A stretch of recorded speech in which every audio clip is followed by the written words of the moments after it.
That is where I must begin. Not with my victories, not with the laws I passed or the lands I conquered, but with betrayal the kind that seeps through kisses and is served warm at your own table. History. True history sprouts not from triumphs, but from wounds. Wounds carved by the women I most loved. The ones who wanted my blood when I was weak. The ones who betrayed me when I was soft. Women who accompanied my every step, like shadows too loyal to the light. I was the shadow child, the stammerer, the one they mocked behind silk curtains.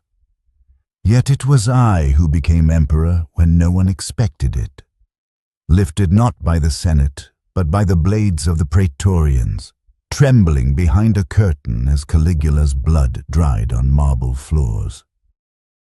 The one that brought order to chaos, I gave Rome her laws back. But then I died, not in glory, but in silence, so that one of the darkest stories Rome has ever told could begin after me. I was Claudius. Claudius, who ruled an empire. Claudius, betrayed by love, yet never betrayed by Rome. Join us today as we step behind the marble curtains of imperial Rome into the mind of a man history nearly forgot. This is the story of Emperor Claudius.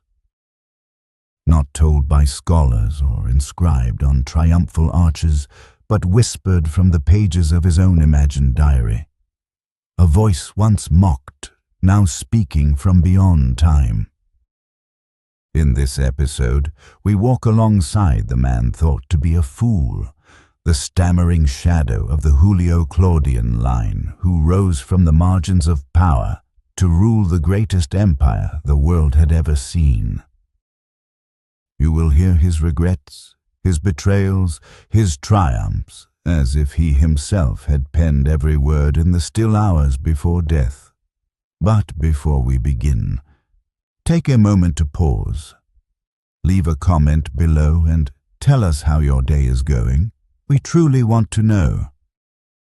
Your stories help us shape ours and craft deeper, more human histories tailored to the minds and hearts of our listeners. Now, settle in, breathe deep, let the noise of the modern world fall away, because you're about to hear the voice of Claudius. And from this moment on, history will never sound the same. My name is Tiberius Claudius Nero Germanicus, but in the beginning I was simply Claudius. Born under grey, rain-scented skies in Lugdunum, in distant Gaul. Not in Rome, not in the heart of the empire, but on that rugged frontier where soldiers slept with swords at their sides, and the Rhone River seemed to whisper tales of conquest and blood. It was the first day of August, in the year 10 BC. My father, Drusus the Elder, was leading his third campaign against the Germans. I was born as the thunder of iron and glory echoed beyond the Rhine. I never truly knew whether my birth was met with joy or annoyance. I was the third child, after Germanicus and Livilla. Not the firstborn, not the hope of inheritance, but another branch, the frailest of an already strong family. My father was beloved, respected by all, especially the army. And my mother, Antonia, was a woman of great intellect and iron will, daughter of Mark Antony and Octavia, sister of Emperor Augustus. As a child, she had known the games of power and the poison of words. With me, she was severe, cold, perhaps disappointed by who I was. I have no memory of my father. He died when I was barely a year old. A name, a shadow, a face imprinted on coins and in stories. They told me he fell from his horse, that he died in a foreign land while Rome awaited his triumph. Yet, even in death, he was called Germanicus, an honor that flowed through generations like a torrential river. That name, too, was given to me, Germanicus. But on my shoulders it weighed like a golden crown on a head bowed by illness. From childhood I was different. I trembled. I stammered. My hands hesitated. My body often refused to obey. I walked with difficulty, spoke even worse. The servants laughed behind my back. My relatives looked at me with pity or irritation. I was neither handsome nor healthy. And in a family of heroes and commanders, I was the anomaly. My mother never embraced me. I remember her eyes hard as polished stone. Once I overheard her whisper to a matron that it would have been better if I had died in my father's place. And I, only 6 years old, understood. I understood the weight of rejection. My brother Germanicus, on the other hand. Ah, Germanicus, handsome, bold, Rome's favorite. My mother's eyes softened for him.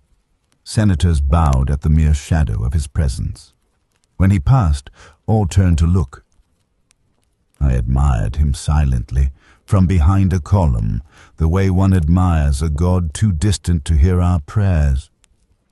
Yet I bore no resentment, only a melancholy resignation. I knew my destiny was to live in the shadows, and I accepted it. Study and solitude. Rome had no need of the lame, so I buried myself in books, in dust-covered scrolls that others didn't even glance at. I took refuge in history, in the speeches of philosophers, in the treatises of grammarians. For hours I remained alone with my tutor, the only one who showed any patience with me. He let me speak, even when I stammered. And when I managed to complete a sentence without interruption, he smiled as if I had won a battle. It was he who once whispered to me, "Even the weakest man may hide a strong heart." My family did not share this optimism. Livia Drusilla, my grandmother and wife of Augustus, was as cold as a statue. Once she saw me trip in the courtyard and said, "Useless." Just a mouth that chews on empty words. That phrase echoed in my mind for years. I repeated it to myself, a memento of what I was. When my brother Germanicus was adopted by Tiberius and entered the Julian family, I too was swept up in that passage of names and honors. I took on the full name, Tiberius Claudius Nero Germanicus. A name so long it felt like a cloak, too big and too heavy. A name that told of battles I had not fought, triumphs I had not earned. But in the silence of libraries, under the flickering light of oil lamps, I was building myself, not with a sword, but with words. I read everything I could. Cicero, Livy, Homer, Thucydides. I translated, annotated, reflected. If I could not speak well, then I would write better than anyone. Sometimes, in dreams, I saw my father, tall, covered in mud and glory. He bent over me and whispered, "Why do you cry, my son?" And I could not find the voice to answer. Only upon waking did I understand. I cried because no one had ever spoken those words to me while awake. It was a childhood of silence, of spilled salt and unspoken words, but deep in my heart I felt that something in me endured. Perhaps it was mere stubbornness. perhaps a seed of ambition hidden behind the veil of shyness. I was not a soldier. I was not an orator. I was none of the things Rome celebrated. But I was Claudius. Yes, I belonged to the family of Augustus. The blood of the gods ran in my veins, at least according to the court poets. But that blood was not enough to make me worthy in the eyes of my kin. My body, this trembling, reluctant, faulty shell, was a shame to those who wore the purple. I was not a body to be shown, and indeed, they did not show me. I was not part of the games of power. I was not trained in rhetoric or politics. I stood on the margins, relegated like a broken piece of furniture in a locked room. My illness, which no one ever managed to define with certainty, made me the object of laughter, of pity, but above all of contempt. My hands shook. My head moved on its own as if it danced to music only I could hear. At times I felt like a prisoner inside my own body. But the deepest pain did not come from physical struggle. It came from the gaze of others. Those looks that speak volumes without a word, pity laced with revulsion, the way one looks at a lame animal born in the stable of nobles. Even the day I became a man, at least in the eyes of the law, was a shadow of what the right should have been. The toga virilis, symbol of manhood, of maturity, of active citizenship, was handed to me at night in secret, as if it were a shame to conceal. While other youths were escorted to the Capitoline Hill in solemn processions, with songs and incense, I was carried in a litter, cloaked in darkness, without drums or witnesses. At midnight, like a guilty man, as if my physical state were my own personal failing. That moment, which should have marked my entry into the world of men, was instead a confirmation of my exclusion, a rite performed out of obligation, not in honor, not by my family's will. In the household, my condition was neither understood nor accepted. Or worse, it was seen as my fault. They believed my trembling was a weakness of will, a lack of discipline, softness of spirit. So they entrusted me to a tutor well past the usual age. He was no man of letters, nor of patience. He was a barbarian, a former stable inspector. I called him my jailer. His voice was as rough as his beard, and every word he spoke struck like a blow. He was to straighten me, said my mother. Make him less useless. That was his task, and he carried it out zealously. But I was never a spear to be straightened. At most, a twisted root growing as best it could in the dark, reaching for a little light. Then came other tutors, less cruel. Sulpicius Flavus was the first to treat me as a thinking being. Athenodorus of Tarsus spoke with me, not just to me, but it was with Titus Livy that I first felt that knowledge could be both refuge and weapon. He let me read aloud, despite my stammer. He corrected me with patience. I loved him like the father I no longer had. In his eyes I saw something no one else had ever offered me. Respect. Not because I was a Claudius, but because he believed that within me, beneath the spasms and hesitations, there was a living intellect. And there was. My family, however, never noticed a thing. The mother who had given me life, Antonia, was the first to disown it daily. She called me a monster of a man. She said nature had merely sketched me, then grown bored. When she wanted to insult someone, she would call them more foolish than Claudius. She did so in front of everyone, without restraint. My heart clenched each time, but I stayed silent. What could I say? She had the face of a matron, the bearing of a queen, and I trembled. My grandmother, Livia Drusilla, wife of Augustus, treated me with marble cold indifference. She never raised her voice. She didn't need to. She was, without doubt, the most powerful woman in the empire. She would write me letters even though I lived in her very house, full of scoldings, pointed advice, and orders masked as observations. Never a word of affection. Not once. Every sentence weighed like a verdict. And my sister, Livilla, she never missed a chance to scorn me. She used to say that Rome would weep bitter tears if I ever rose to power. She mocked my unsteady gait, mimicked my way of speaking at family dinners, and everyone laughed with her.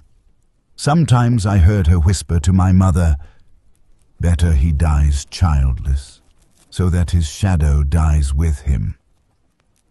And yet I lived. Every day my heartbeat was a victory stolen from their contempt. Every word I managed to speak without stumbling, every page I finished reading, every thought I succeeded in writing down, was a small rebellion. I could not raise my voice, but within me another voice shouted louder, proclaiming, "I exist."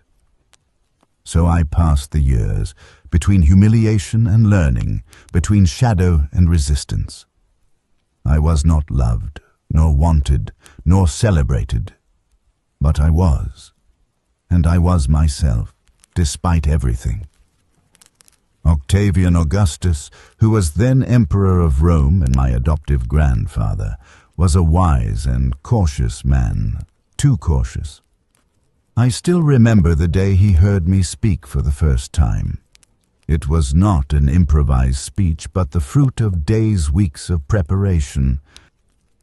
I practiced alone in my room, repeating each phrase until it flowed smoothly, like water over marble. Words for me were weights I had to lift with effort, but on that occasion I succeeded. And I saw for a moment that he was impressed. Augustus's eyes narrowed, as they did when he sensed an unexpected fold in the fabric of fate, but it took little to extinguish that spark.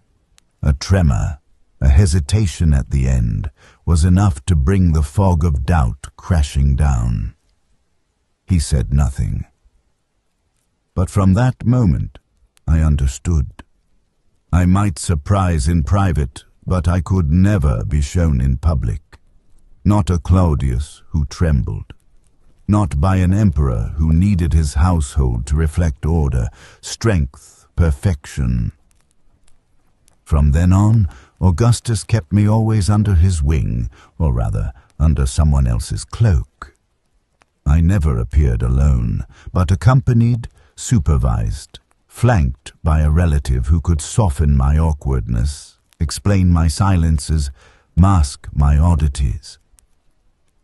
And when my brother Germanicus and I organized the games in honor of our father Drusus in the 6th year after the birth of Christ, I was made to preside over the ceremony, but with my head covered. The pretext was illness, as always, a pitiful excuse. In truth, they simply did not want the people to see my face, did not want the crowd gathered for the games to wonder how the son of Drusus could move so unnaturally. My mother, Antonia, did nothing to object.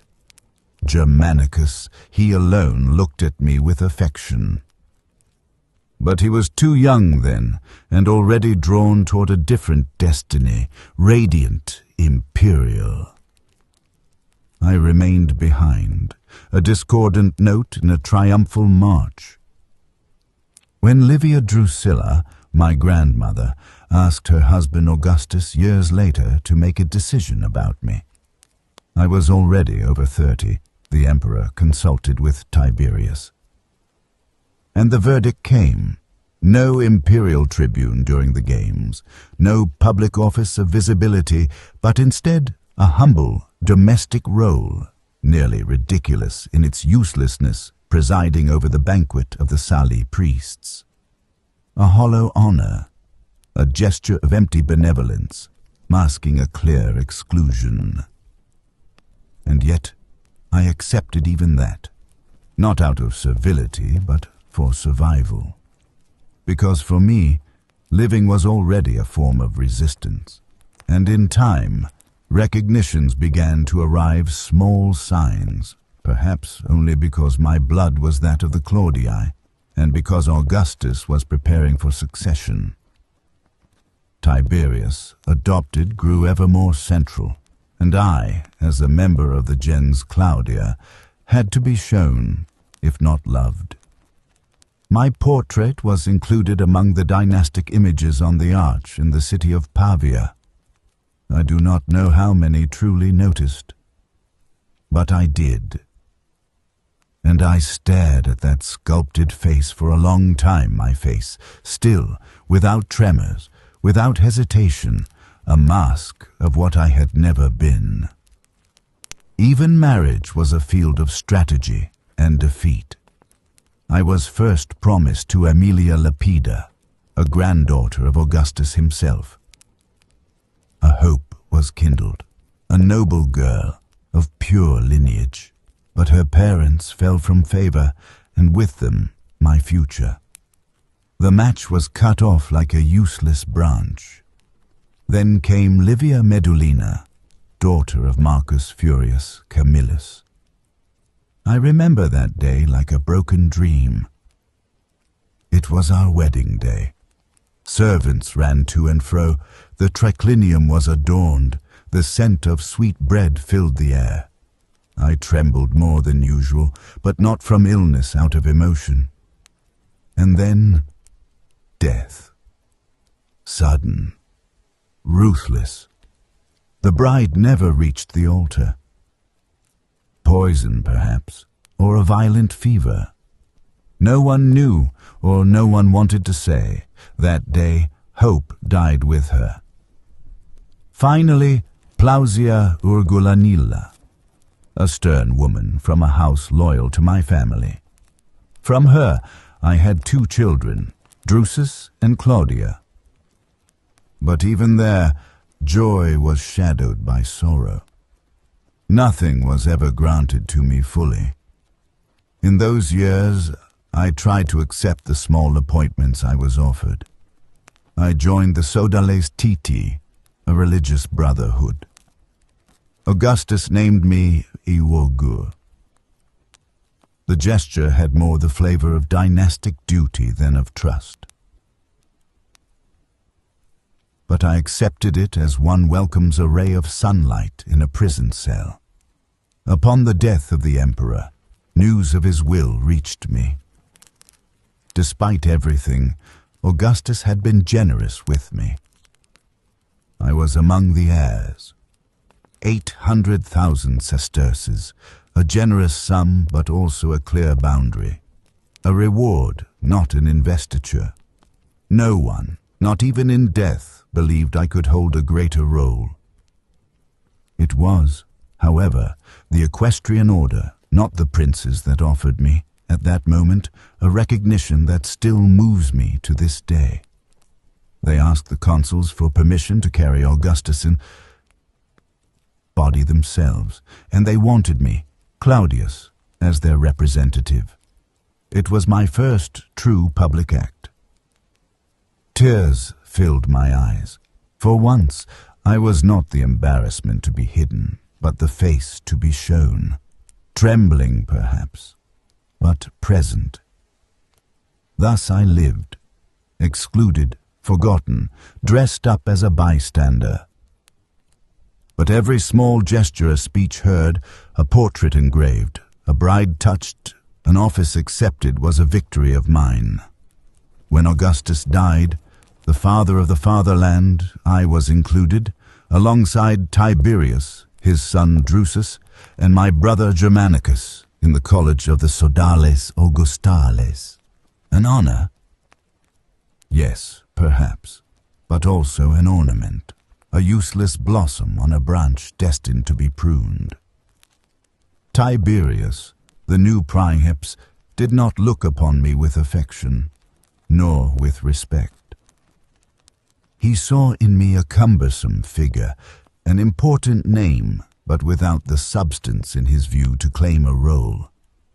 Tiberius was not worth even the shadow of his predecessor. I remember well when I asked him, in a humble and sincere tone, to allow me to try my hand at the cursus honorum, like any citizen endowed with sense and ambition. I hoped that my blood, my patience, my silent devotion might finally suffice. But he, Tiberius, laughed. Not openly, he was never vulgar in his humiliations, but he granted me only the ornamenta consularia, a decoration, a garment without a soul, not a command, not a real office, a semblance, a mockery. And then, the lowest blow. When the Saturnalia arrived, along with the sigillaria, the prince who in those moments had little princely about him wrote to me. The letter was courteous, of course, but stung like salt on an open wound. He said he was sending me, with affection, 40 gold coins, as one might to a child or a court jester, not a gift between equals, not support to a colleague, but a gilded humiliation. Everyone laughed, some silently, others through clenched teeth. Not I. I did not cry, I did not scream, but I felt something break. And I decided I would stop seeking what they did not wish to grant me. Tiberius later allowed me to enter among the quaestors, it's true, but by then it was clear that every step would cost me more than it should. Every gesture, even the humblest, was granted as if it were a favor, not a right. So I withdrew. I left Rome its dust, its judging eyes, its halls overflowing with venom and expectation. I took refuge on my estates, in my otium.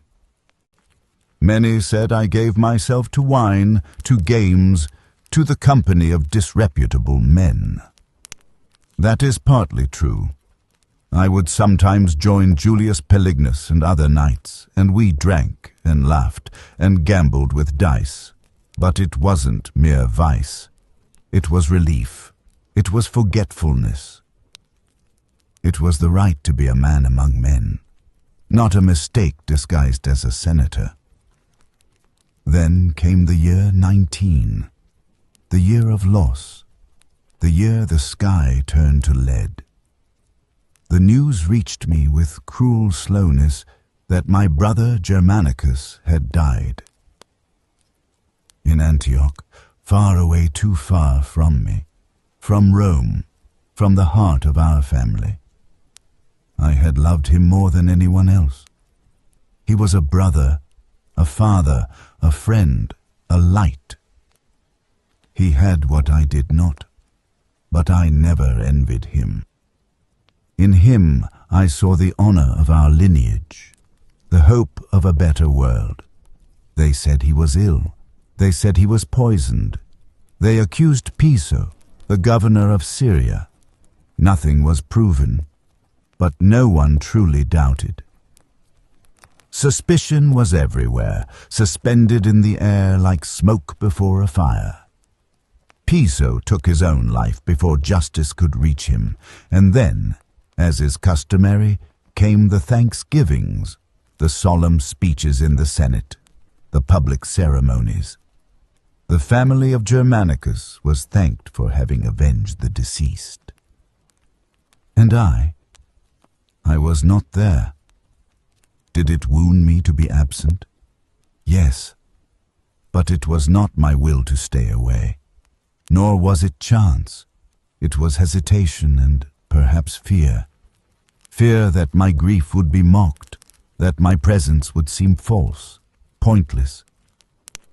Fear that every gesture of mine would be interpreted, twisted, ridiculed. But also fear of seeing my sister-in-law Agrippina's face, the faces of my orphaned nephews and nieces, and knowing that our pillar had fallen, and nothing would support us the same way again. Lucius Nonius Asprenas asked in the Senate whether my absence had been an accident or a choice. Once again, doubt cast over me. Always the suspicion that I acted with calculation or cowardice. No one wondered whether I too was suffering, whether I too was broken. I accompanied Germanicus's children as far as Terratina. I accompanied them with my own hands, not for show, out of love, because it was the only thing left for me to do. To see those children, those dimmed eyes, was both my sorrow and my silent vow. I would watch over them. I would keep their father's name alive, even if my voice was never heard. In the years following my brother Germanicus's death, my face began to emerge from the shadows where it had long been kept. Not by my choice, not from ambition or will. It was his memory, his greatness that reflected onto me like a melancholic light, as if I were a shattered mirror still capable of returning an image. My likeness was added to the dynastic group in the Circus Flaminius, alongside Germanicus and his kin. I saw my image carved in stone, the broad forehead, the eyes a little lost, the mouth that always seemed about to utter a word it dared not speak. There was no glory in that marble, no power, only the confirmation that I existed, that my name, Claudius, was still spoken aloud, even if never with true confidence. Over time, I was struck by more private grief and ruin. I remember how the fire, on a night of cursed wind, engulfed my house on the Calian hill. I stood watching the flames from above, voiceless, as if those red tongues were devouring not only the walls but also my few remaining ties to the world.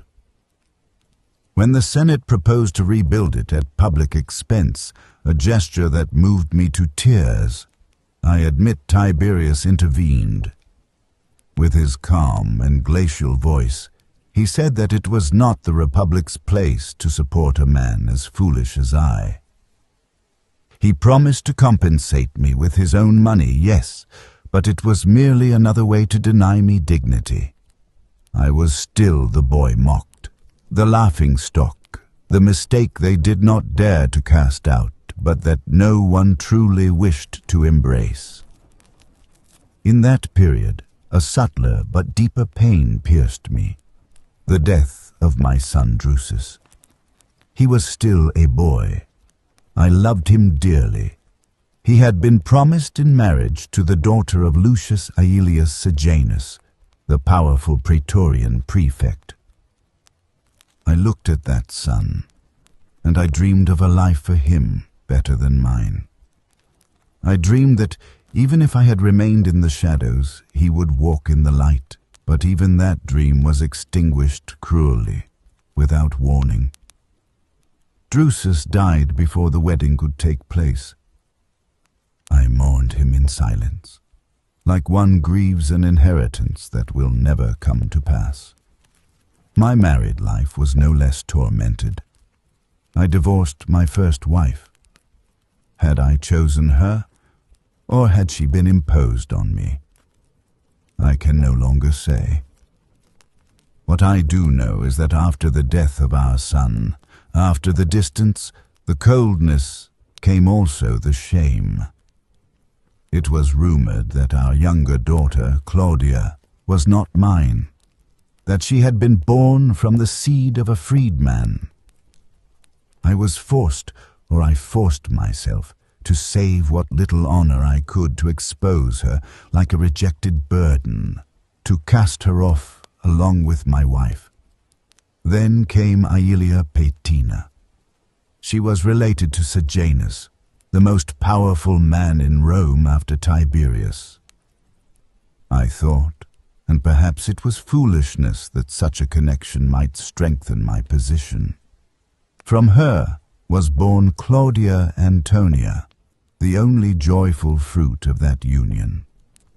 But even that alliance proved fragile.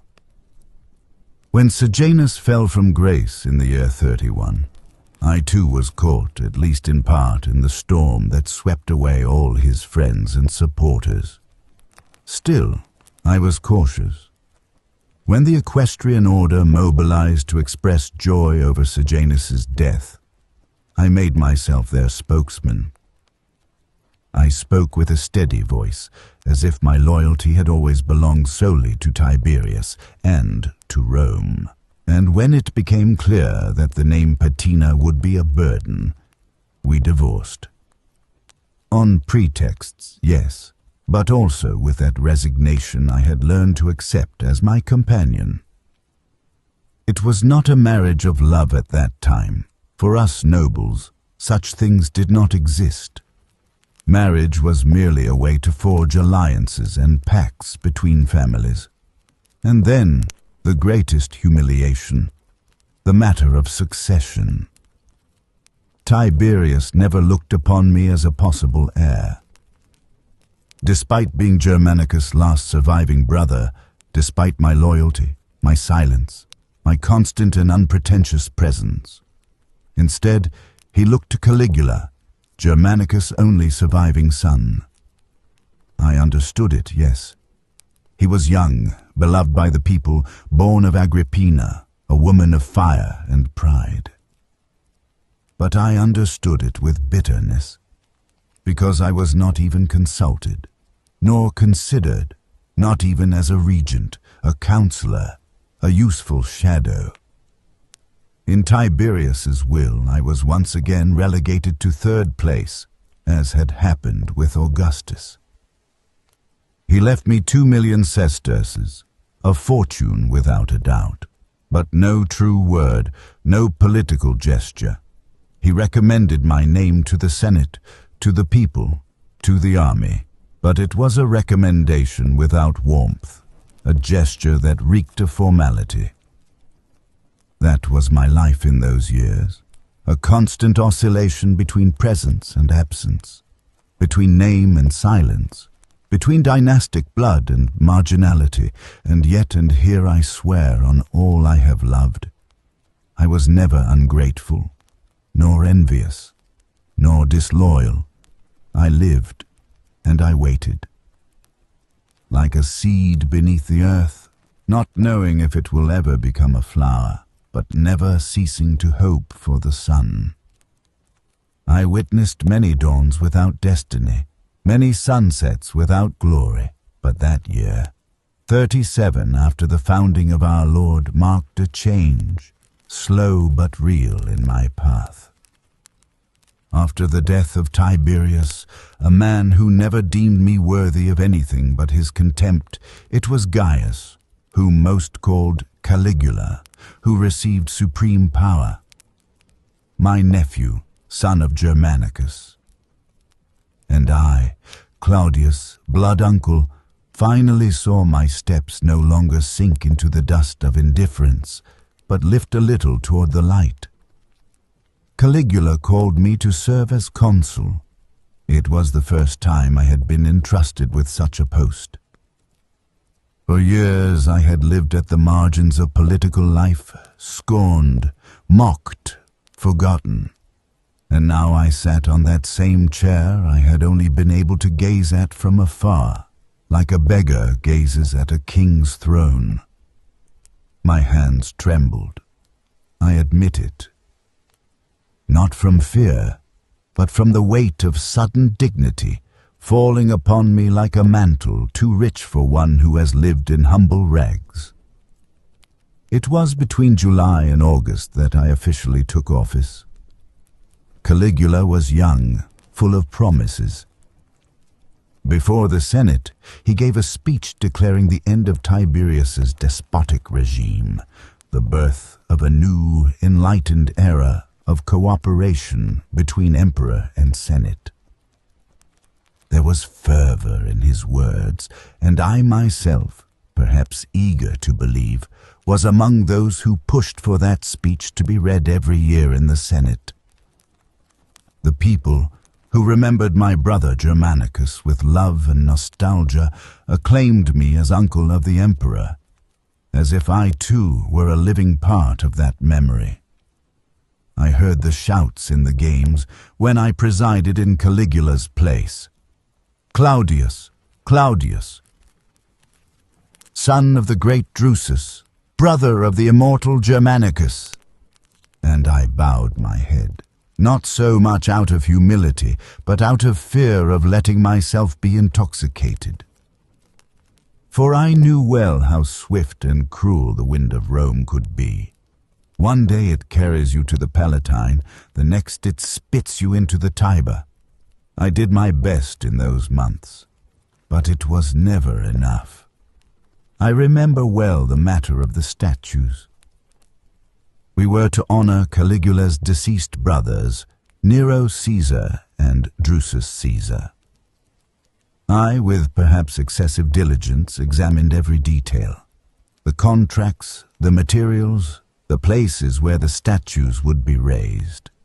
Yet, every day that passed without concrete results was read as an offense, negligence, perhaps even subtle opposition.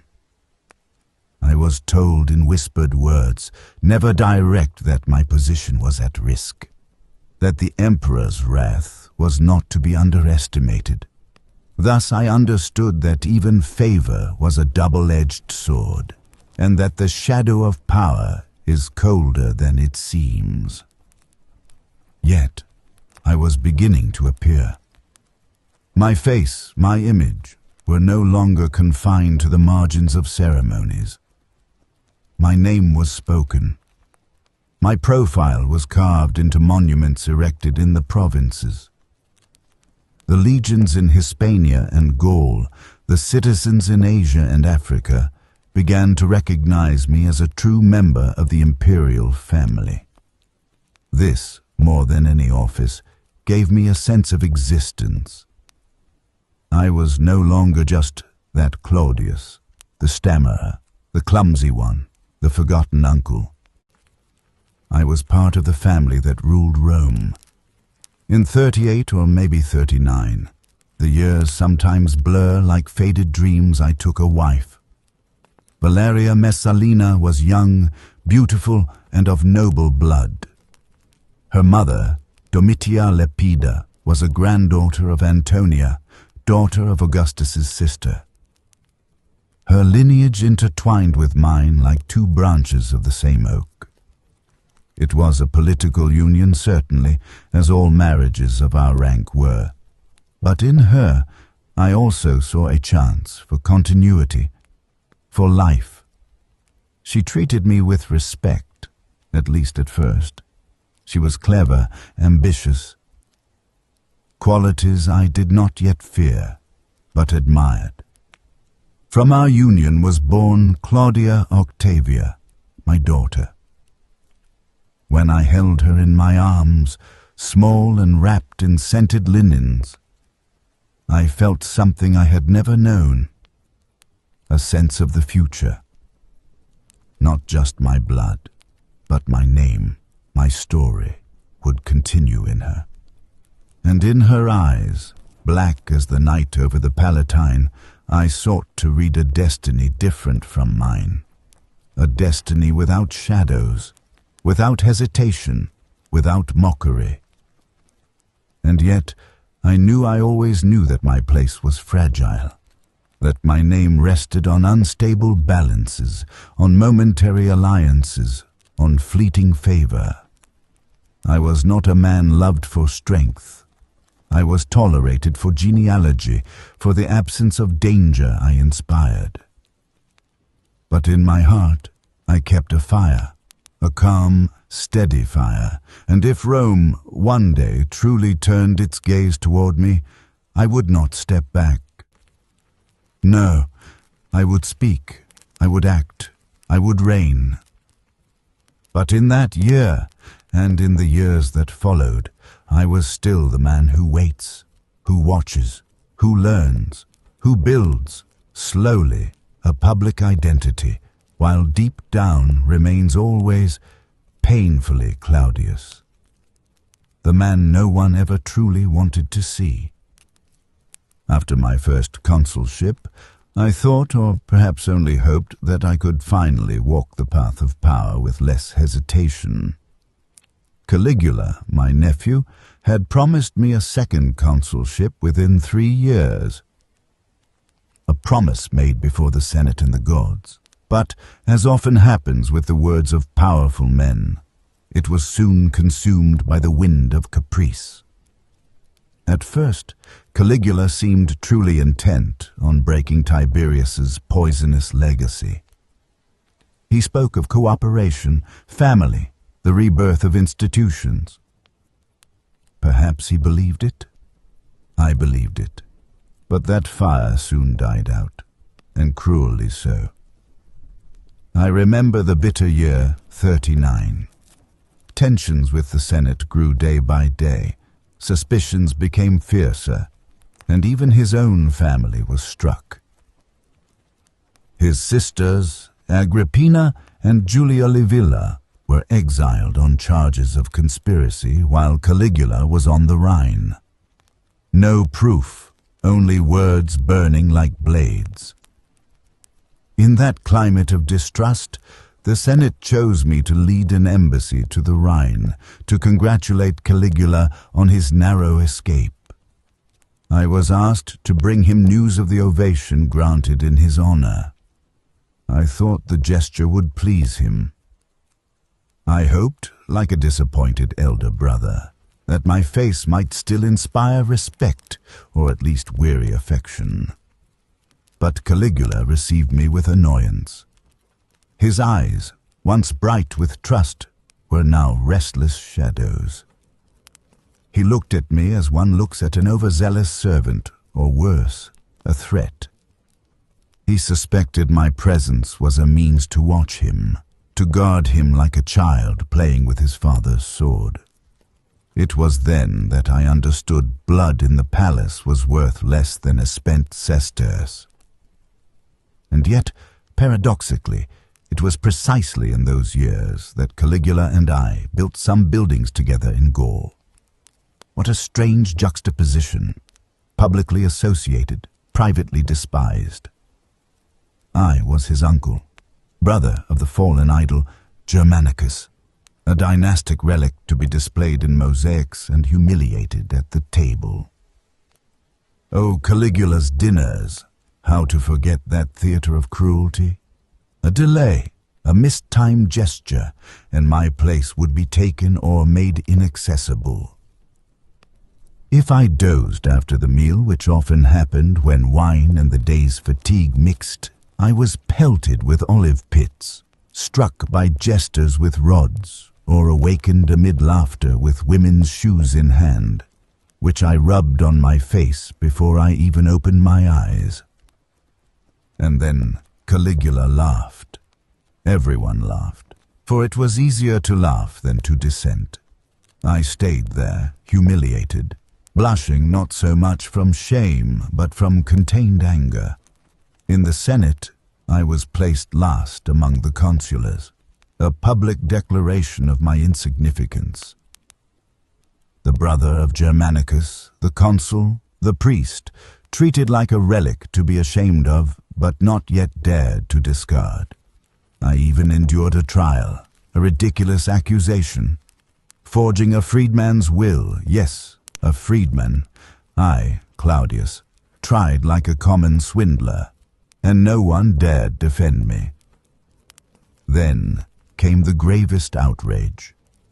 Caligula wanted to include me among the priests of his cult, an order established not for the gods, but to worship himself. I would not have objected if it were an honor, a duty to Rome. But it was not so. It was only a new way to empty me, literally, to the bone. The privilege cost 80 million sesterces. 80 million. A sum that even the most dissipated patrician could not raise without tears. To pay it, I had to sell properties, break what I had built through years of work and savings. Every field seeded, every villa sold, every slave freed to raise money, was a piece of my soul left behind. I still wonder on these silent nights why I endured so much, why I did not flee or speak out. The truth is that I hoped. Always. I hoped that Caligula's fury would subside, that the young man full of ideals I had known and loved would return. I hoped that Rome would finally see who I was. Not the ridiculous stammerer, not the inconvenient relative, but a faithful man, a scholar of our history, a guardian of the laws. So I endured, so I resisted. And even now, as I write, I do not know if this makes me a coward or a wise man. That day, the day that marked the end of one nightmare and the beginning of another, the sky over Rome was dark, as if the city itself sensed that blood was about to touch its foundations. On January 24th, in the year 41, I was beside Caligula at the Palatine Games. The crowd was restless. The games seemed more a duty than a celebration, and even the beasts in the arena seemed to sense the smell of imminent death. I, Claudius, was there, always in the shadows, always the man laughed at behind his back, tolerated out of dynastic duty, feared by no one. Callisto, one of the most powerful freedmen at court, had for some time given me a different look. No longer just that of a servant to the wrong master, but that of one who, sniffing the air, knows the wind is about to change direction. Several times he told me in a low voice that Caligula had ordered him to poison me. Several times, with cold insistence. But Callisto disobeyed. Why? For calculation, without doubt. Because he understood the prince's fate was sealed, and perhaps, who knows, because he saw in me something no one else ever wanted to see, a possibility. Or at least an alternative. When the conspirators led Caligula to his death, I was among the few who preceded him back to the palace. I was with Marcus Vinicius and Decimus Valerius Asiaticus. The tension is palpable, thick like smoke. Every step down the corridors seemed marked by the beat of a collective heart. Then it happened.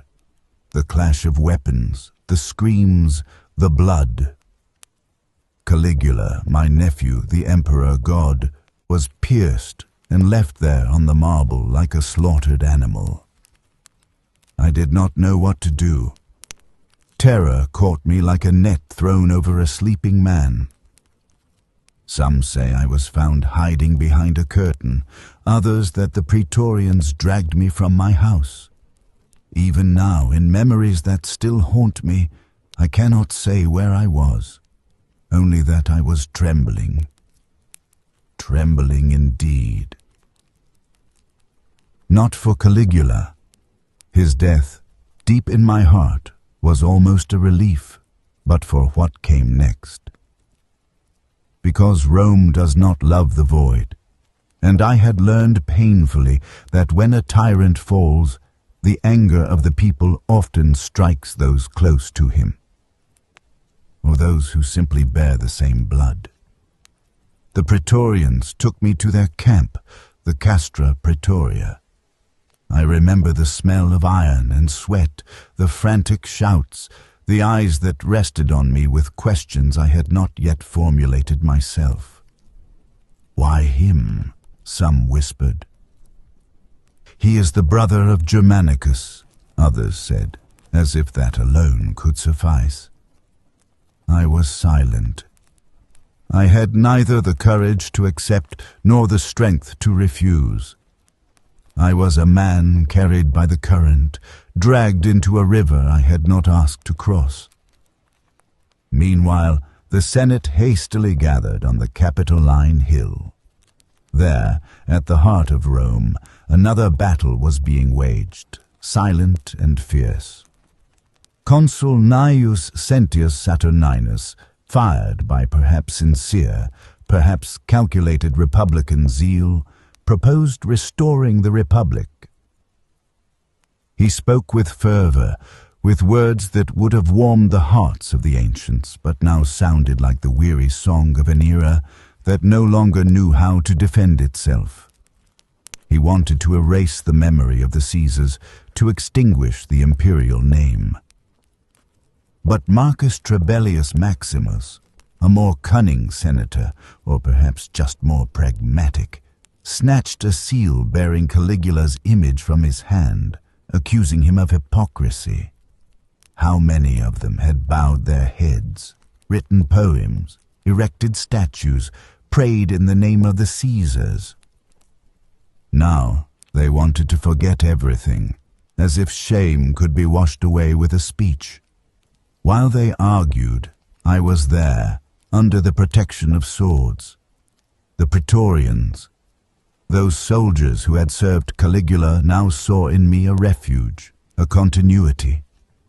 It was not love nor loyalty. It was instinct. The city was leaderless, and I had Julio Claudian blood in my veins. That was enough. I remember when one of the centurions knelt before me. He offered the imperial salute. My tongue dried, my hands sweated, my heart beat in my chest like a war drum. "Me?" I asked. No one answered. It was too late for questions. My name spread like fire through dry grass. Claudius Imperator. I had been ridiculed for years. I had endured mockery, rejection, accusations, pain.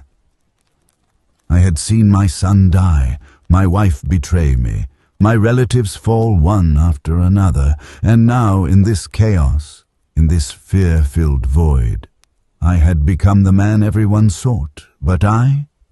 What did I feel?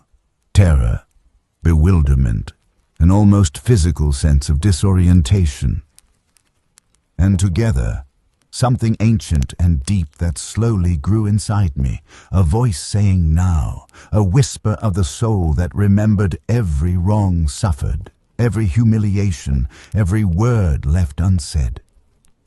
A hunger for justice, yes, but also for redemption. To exist, finally, not only as a shadow of the past, but as a light, uncertain, trembling of the future. That night I did not sleep. No one slept. All of Rome held its breath. And I, Claudius, the inept, the ridiculous, the stammerer, was chosen. Not by my own will, but because history sometimes loves its jokes. I still see myself in that hour suspended between collapse and rise, with sweaty hands and a fixed gaze into the void, while around me the world, my world, changed shape. Caligula's body was just cold, and Rome was already bending over itself, like a beast that had lost its master but did not yet know whom to fear now. It was Herod Agrippa, an old friend who took care of the body.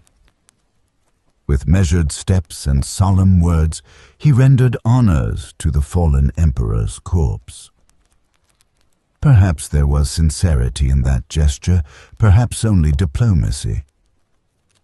But when he later came looking for me at the Castra Praetoria, I understood that the time of mourning was over, and the time of power and the terror it entails had just begun.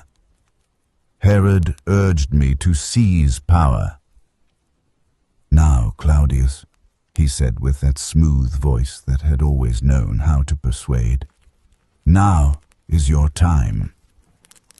But my heart was torn between the instinct to survive and the terror of what I might become. To rule Rome. Me, I, the fool, the silly uncle. Yet his eyes were full of fire and confidence. He had seen something in me that I myself did not yet recognize. He did not stop there. On my behalf, Herod went to the Senate. He spoke to the senators, trying to calm tempers, to curb the Republican sentiments that still flickered among the idealists or the naive. With the subtle art of compromise, he proposed sending an embassy to me. A mission of peace, it was said. But beneath the veil of diplomacy lay another intent: to make me bow my head, to bring me back to the Senate chamber as an ordinary citizen, as one who accepts the will of others without opposition. Quintus Veranius and Brocchus, tribunes of the plebs, were the messengers. They ordered me to obey the law. I was to appear before the Senate, they said, or at least accept power from the Senate's own hands. They had not come to negotiate, but to impose a choice. They spoke the language of law, but their words were hollow of honor. I looked at them silently. Then I replied, "I cannot. The Praetorians hold me." It was partly true, or perhaps only an excuse, but it was the answer they needed to hear. I dismissed them and then, without hesitation, promised the soldiers a donative. Money, always money, the eternal glue of Roman loyalties. And it was then, at that precise moment, that the Praetorians raised their cry, "Imperator! Imperator!" It was not a cry of joy. It was a declaration, an oath and a sentence. A coin was minted to celebrate that moment. My face was engraved on it, with a laurel crown, and behind me the walls of the Castra Praetoria, with the guard standing watch. That wall was my threshold between the man I had been and the emperor I was about to become. Iron and bronze sealed what words had just traced. The following night, the Senate met again, this time in the temple of Jupiter Feretrius. Only about 100 senators appeared. The others, cowards, cautious, or simply cunning, preferred the shadows. In that cold, empty chamber, they debated succession, weighed names and lineages. Marcus Vinicius, Decimus Valerius Asiaticus, Lucius Annius Vinicianus. Even Servius Sulpicius Galba was summoned from distant Germany, but Galba refused. It was, in its own way, a loyal act, or perhaps just prudence. Meanwhile, Rome boiled. The vigiles, the urban cohorts, even rowers and gladiators, men who had never spoken of politics, turned away from the Senate. The people gathered on the Capitoline, in the Forum, and shouted my name, not because they loved me, but because they recognized me. And Rome never loves for long. But it recognizes and obeys when it knows it has no alternative. On January 25th, the Senate surrendered to reality. It voted to grant me imperium and tribunician power. I became Emperor of Rome, by decree and by force. No ceremony, no divine epiphany, just a cold and necessary vote.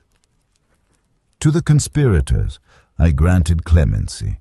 To all the senators who had taken part in the plot, I spared their lives.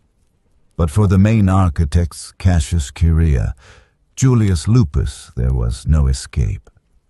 Justice needed a face. A third, Cornelius Sabinus, was spared.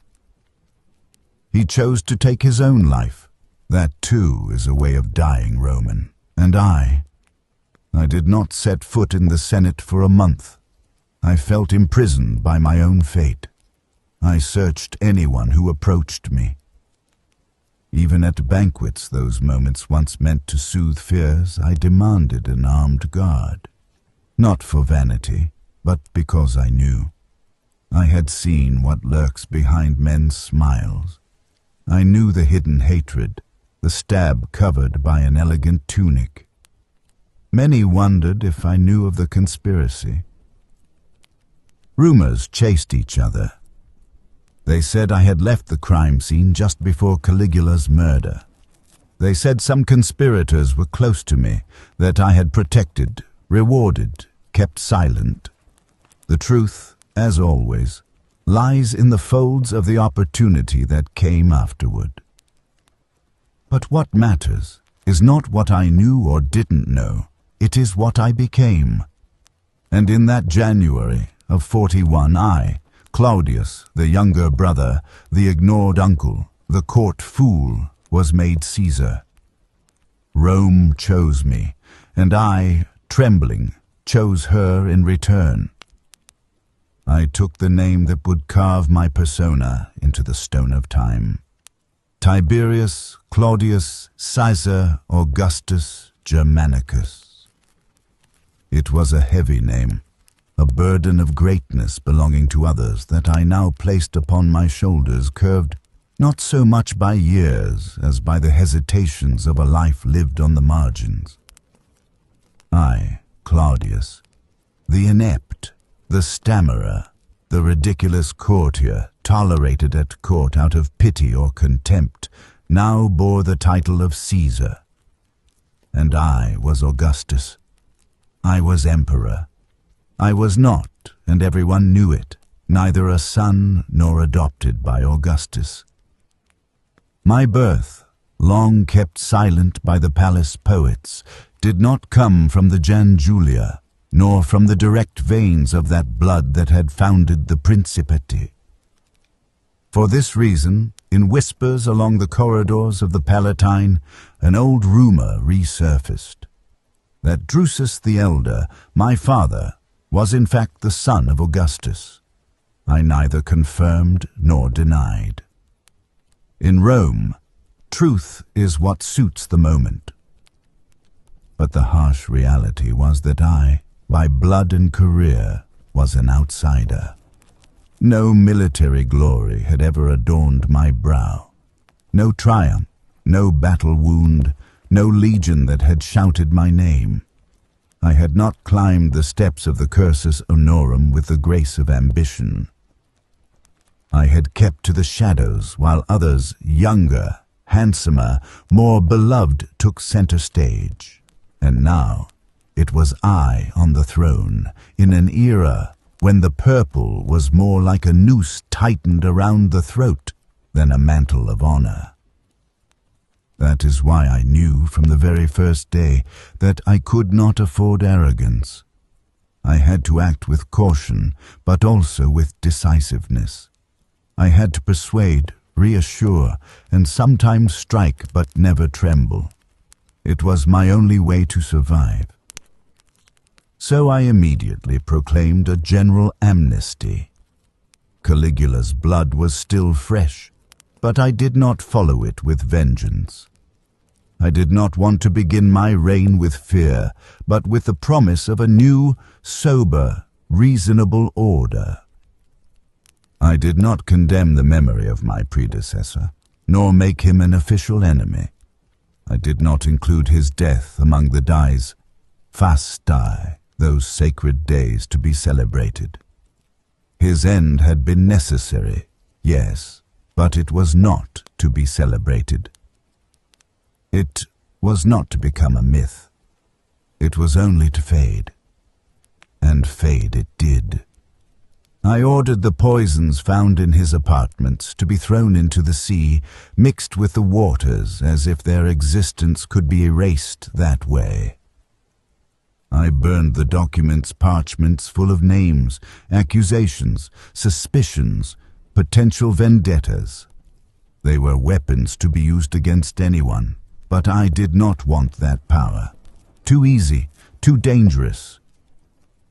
The sculptures, those images Caligula had erected everywhere, often bearing the likenesses of gods, were removed in the silence of the night, like feverish dreams of a delirious emperor that had to be forgotten. I wanted to build something different, but I could not do so without the support of the troops. Those very swords that had acclaimed me now had to be satisfied. So I ordered a large minting of coins, more than Rome had seen in recent times. 1/3 of all the coins that would be minted during my reign. I had struck immediately in the first days. On them, my face serene, resolute, aware. Or at least that was how I wanted to show it. I gave the praetorians a gift of 15,000 sesterces each. It was a generous sum, but necessary. Power, I realized, is like a boat. It depends on the balance between force and loyalty. And loyalty in Rome has a price. Inside, however, I trembled. I woke every morning with a dry throat, as if I had slept with a blade resting on my neck. Every face, every glance could hide another dagger, but I did not show it. I appealed to every scrap of patience, method, intelligence I had cultivated in the years when I was thought a buffoon. And now, from that false fool, a prince had to emerge. I did not seek revenge. I did not seek applause. Only order, respect, and a chance to be heard. Those were dense, feverish days, full of rushed but carefully weighed decisions. The Senate watched with suspicion, the people with curiosity, the army with greed. And I, Claudius, who had never desired power, now embraced it as one embraces an inevitable fate. Thus I began to reign, not with an epiphany, nor with conquest, but with a cautious gesture, a minted coin, a poison thrown into the sea, a statue removed in the shadows. And with the constant awareness that every false step could be the last. To assume power did not mean merely to rule in the present, but also to root my authority in the past, in the blood and memory of my ancestors. For an emperor, without strong ties to his lineage, is like an oak tree without roots. It can fall at the first breath of wind. I knew well that my position was fragile, that many still regarded me with suspicion, and for this reason I decided to act firmly on the symbolic and religious level to cement my legitimacy before Rome and the gods. In 42, I ordered the deification of my grandmother, Livia Drusilla. She had never loved me, but she was a woman who had guided Rome's destiny from behind the scenes, and yet, under the reigns of Tiberius and Caligula, her apotheosis had been forgotten, neglected. For me, however, her figure had to shine in everyone's memory. I organized a grand ceremony. Her effigy paraded on a chariot drawn by majestic elephants, a powerful and solemn image that impressed the citizens. It was a clear message. My family was not merely a dynasty of mortals, but a lineage destined for the gods. The cult of Livia was joined with that of Divus Augustus in the temple of Augustus, and the Vestal virgins were entrusted with guarding that sacred flame. Thus, my family was embedded ever deeper into Rome's religious and civic tradition, reminding all who we were and who I wished us to remain. I did not stop at Livia. To honor my father, Drusus, I established games in his memory, solemn events that restored his memory in the hearts of the Romans. My mother, Antonia, whom Caligula had granted the title Augusta, though she refused it in life, received from me a solemn reaffirmation of that title. I ordered that her image parade on a ceremonial chariot representing nobility and prestige, reminding all of the importance of my maternal line, so intimately linked to Rome's greatness. Another symbolic gesture was the dedication of Pompey's Theatre, one of the people's favorite places, to which I added the name of Tiberius, who had rebuilt that theatre but had been forgotten by Caligula. I wanted to restore the bond between my family and the people, reminding them that not only had we ruled Rome, but we had also cared for its soul, made of spectacle, art, and beauty.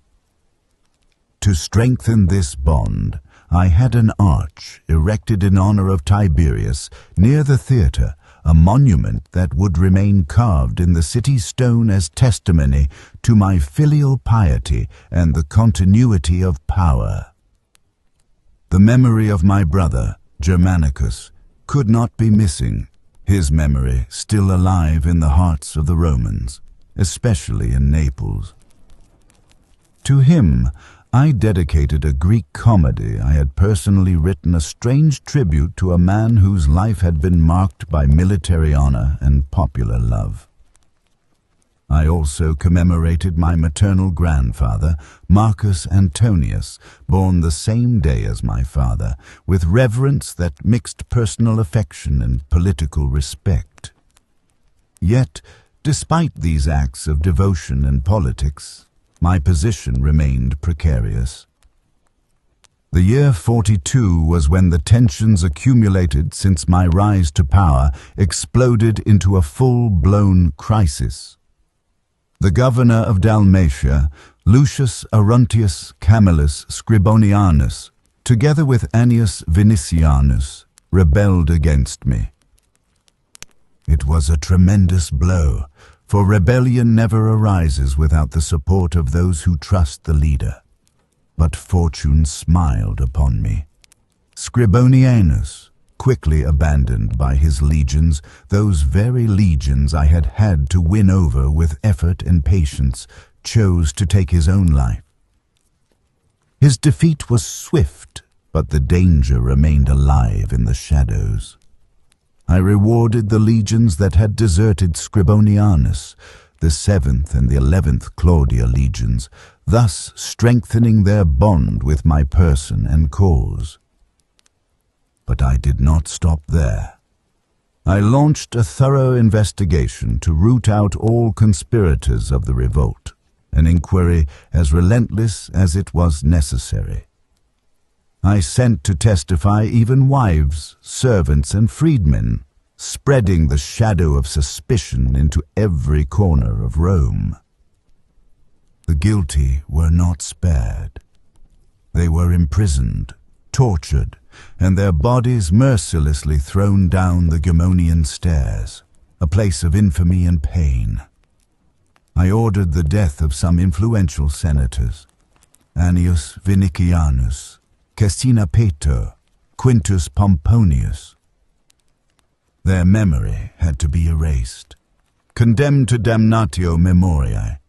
Their names, deeds, and existence had to be wiped from history to prevent their example from inspiring others.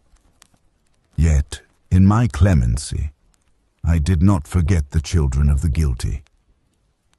The youths were pardoned and received a sum of money as compensation for the confiscated property. I did not want the price of rebellion to fall on new generations, those who had not chosen to defy power. This was my way of ruling, a fragile balance between harsh justice and strategic mercy, between strength and clemency. I had taken the throne in difficult circumstances, but I had no intention of losing it. My family had been honored, my enemies punished, my power reaffirmed. Yet every night in the silence of the palace, when the lights went out and shadows lengthened, I felt the weight of the crown pressing upon my head. Often I found myself reflecting on the delicate balance that exists between power and those who surround it, especially family. It is never easy to govern an empire as vast and complex as Rome, but even less so to govern one's own household when it becomes a stage for ambition, intrigue, and suspicion. The figure of Messalina, my wife, quickly and forcefully asserted herself in this complex dynamic. She, who had given me a male heir, the young Tiberius Claudius Caesar Germanicus, born on February 12, 41, became an indispensable presence for the stability and image of my dynasty. I recall that moment clearly. The birth of my son was an immense joy, a ray of hope amid so much uncertainty. In those years, I began to proudly show him off before the soldiers, the citizens gathered for the games, everywhere. He was the tangible sign that the future of the imperial house was assured, and with it my legitimacy. Showing the heir was a way to reaffirm power and to remind everyone that my lineage would not be merely a shadow of the past, but a reality destined to endure. Yet not everything at court was simple. Messalina, with her strong and decisive presence, influenced decisions and not always without shadows. Already in 41, perhaps at her instigation, the exile of Julia Livilla, my niece, was decreed a woman I had recalled to Rome after Caligula had banished her. The charge against her was adultery with Seneca, the philosopher who was exiled to Corsica. Messalina saw in Julia Livilla a rival, a threat to her attentions and her power within the family. I do not know how much truth there was to these accusations, but the fact remains that the woman, who for a moment had breathed the air of Rome, was sent away forever. Time brought no relief. In 43, Julia Livia, another niece of mine, was executed, accused of immorality. Grave accusations which split the family and the fragile political fabric I sought to mend day after day. Also fallen was Cato Justus, the Praetorian prefect, a man I had considered a pillar, but who was sacrificed in this chess game of suspicion and power. The case of Appius Junius Silanus, governor of Hispania Tarraconensis, was perhaps the most emblematic of the tension that ran through my court. Silanus, recalled to Rome and linked to me by a political marriage with Domitia Lepida, Messalina's mother, became an obstacle to be removed. It was said that Silanus had refused the advances of my wife Messalina, and that she, or someone on her behalf, had orchestrated a plot so subtle and perfidious that it made me believe in a dream, or perhaps a lie, in which Silanus assassinated me. That dream, or that fear, struck me deeply. I found myself terrified, anguished by an idea of betrayal so close, so real that it seemed true. I ordered Silanus's death. And so it was. I do not know if the stories that recount these machinations are entirely true. History tends to portray Messalina as a cruel and ambitious woman, but often the truth is more nuanced, steeped in fears, in power struggles that involve not only myself, but the entire structure of the state. What is certain is that the speed with which those close to me fell reveals how arduous it was to assert my authority. Every time a trusted person was removed or executed, I felt the ground crumble beneath my feet. It was not only a matter of eliminating enemies or rivals, but of constantly defending my position against suspicion, accusations, and power games. I often wondered, who is truly loyal to me? Who conspires in the shadows? And, in the silence of my chamber, my heart would tighten with the loneliness that power inevitably imposes. Messalina, meanwhile, continued to grow in influence and power. She had the privilege of being the mother of the heir, and with this title, every word she spoke, every gesture she made, became a crucial piece in a game of which I was often a powerless spectator. Her ambition seemed boundless, and I had to accept it as one accepts a force of nature, sometimes with admiration, other times with fear. These events, these shadows gathering over my court, were also a mirror of my personal fragility. Lacking military experience and a brilliant public career, I found myself playing a game that went beyond mere administration. It was a struggle for survival. Every action had to be weighed, every word carefully measured to avoid sparking further conflicts.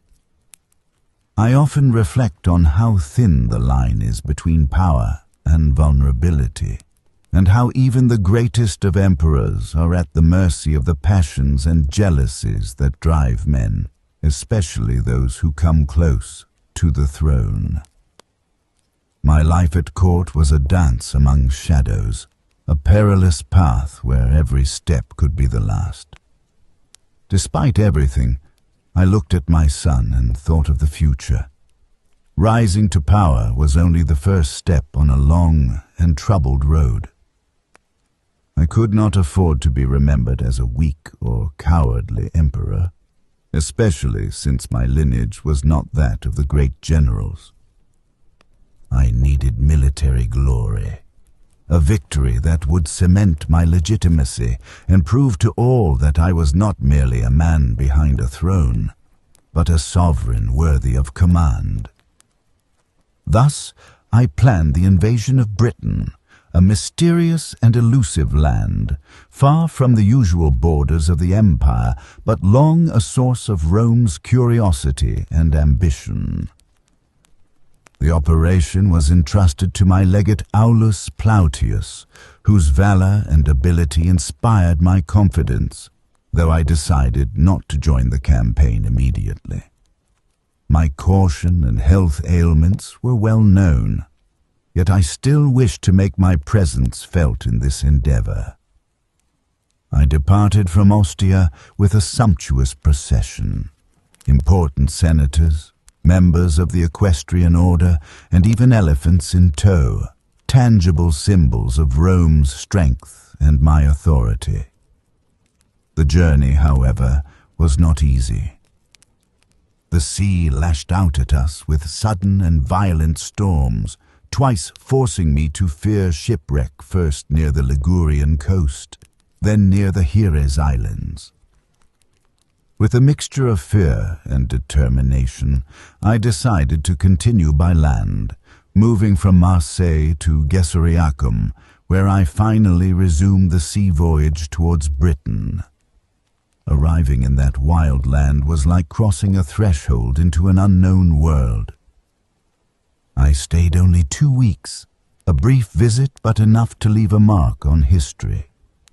I joined the legions waiting for me on the banks of the Thames, and together we crossed the river, bringing the invasion directly into the heart of British resistance.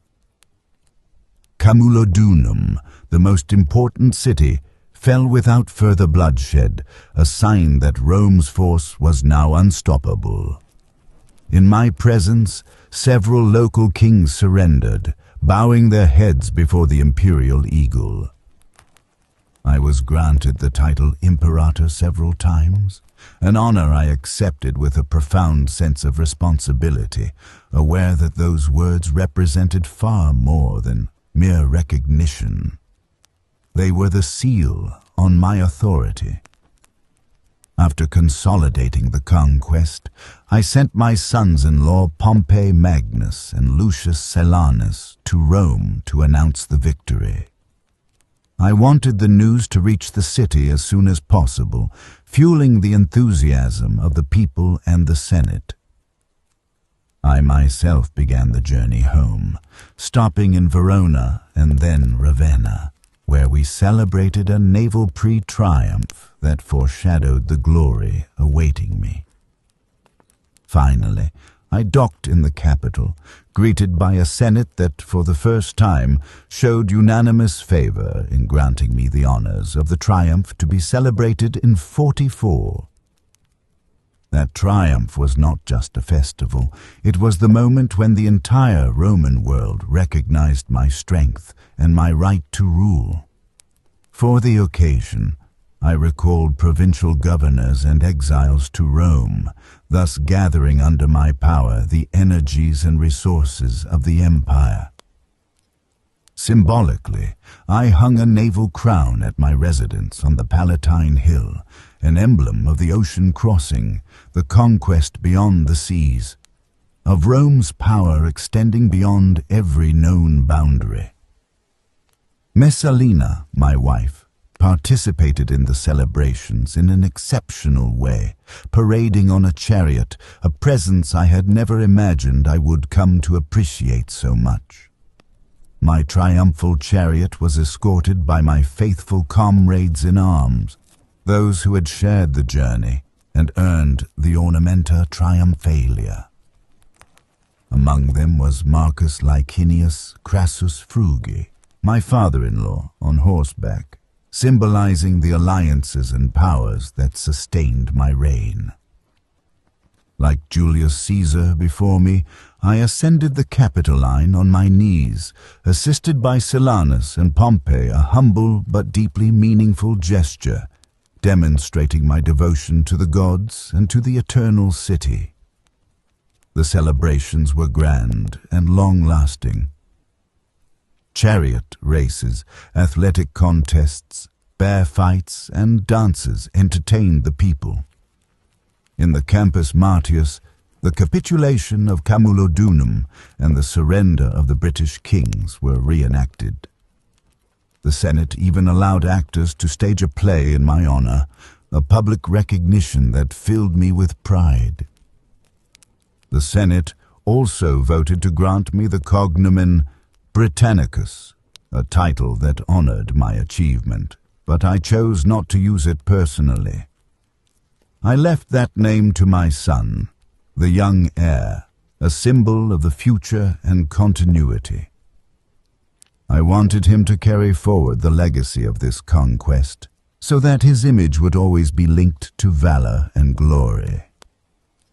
When I reflect on those days, I still feel the emotion of the wind on my face as I set sail from Ostia, the tension in the difficult moments of the crossing, the solemnity of the triumph, and the warmth of the people cheering the name of Claudius. It was my consecration, the moment when history began to look with respect not only at the title I bore, but at the deeds I had performed to earn it. That campaign was more than a military victory. It was proof that, despite everything, I too could leave an indelible mark on Rome, that my will and courage were worthy of an emperor. And so, step by step, victory by victory, I built my legend. Power is a poisoned gift. A throne occupied not only by loyal friends, but also by threatening shadows. Despite the military success in Britain, which should have consolidated my authority and calmed the storms of dissent, the reality at court was very different. My name, even after the glory of the triumph, was still at the center of envy, suspicion, and conspiracies hidden in the folds of the palace. In 45, an event further tore apart the veil of apparent peace. The death of Marcus Vinicius, former husband of Julia Livia, a woman I had had executed. The rumor circulating the corridors was that it had been Messalina, my wife, who had orchestrated that poisoning. They said Vinicius had rejected her advances and that his existence had become dangerous because he had contributed to the downfall of Julia Livia, a rival Messalina could not tolerate. That episode marked for me a moment of growing unease. To see the woman I called my companion act with such ruthlessness stirred conflicting feelings: love, fear, and a hint of pain that sometimes caught me in the silence of the night. The following year, in 46, a new threat emerged. Asinius Gallus and Titus Statilius Taurus Corvinus, men of rank and noble blood, appeared to have conspired against me. With the support of slaves and freedmen, they plotted to overthrow my power. When the conspiracy was uncovered, I felt betrayed by those who should have upheld the Principate, but instead sowed seeds of discord. Gallus was condemned to exile, an act that confirmed my firmness, but it could not erase the fear that other plots lurked, hidden behind smiling faces and honeyed words. In 47, the court became a true invisible battlefield. Pompey Magnus, a man of prestige, already promised husband of my daughter Antonia, was put to death. The reasons, never entirely clear, sounded like a cold whisper. Messalina, once again, saw him as an obstacle to power, a threat to the future of her daughter Octavia. The woman showed a coldness and determination that often surpassed anything I had imagined. Not only did Pompey fall, but with him also his parents, Marcus Calpurnius, Crassus Frugi, and Scribonia, swept away like pawns in a game I did not fully understand. It did not end there. Messalina also turned against Poppaea Sabina, mother of Nero's future wife, and Decimus Valerius Asiaticus, a consul of notable prominence. It was said that the reason was personal jealousy, rivalry for the attention of the pantomime Nestor, and a boundless ambition for Asiaticus's gardens. Determined to eliminate every threat, Messalina orchestrated their downfall. Poppaea, imprisoned and accused of adultery with Asiaticus and of seditious conspiracies, took her own life in despair. Asiaticus, imprisoned in his villa at Baiae, was granted the grace of choosing to end his life before the sentence was pronounced. The weight of all this pressed upon me like a dark shadow. I could not ignore that my position was fragile, constantly threatened by betrayals, by enmities nourished by fear and ambition. The suspicion that I myself might not be entirely innocent of the intrigues Messalina wove with skill and cruelty was not entirely unfounded. Sometimes I wondered if I was merely a puppet in a power game whose rules I did not fully know. The awareness that the woman who was my wife and with whom I had built a family could act so coldly, calculating every move to maintain her dominion, threw me into a whirlwind of emotions, a mixture of reverence and terror, respect and distrust. I had chosen Messalina, not only for her beauty, but also for her intelligence and fighting spirit. Yet her thirst for power and survival instinct seemed unstoppable.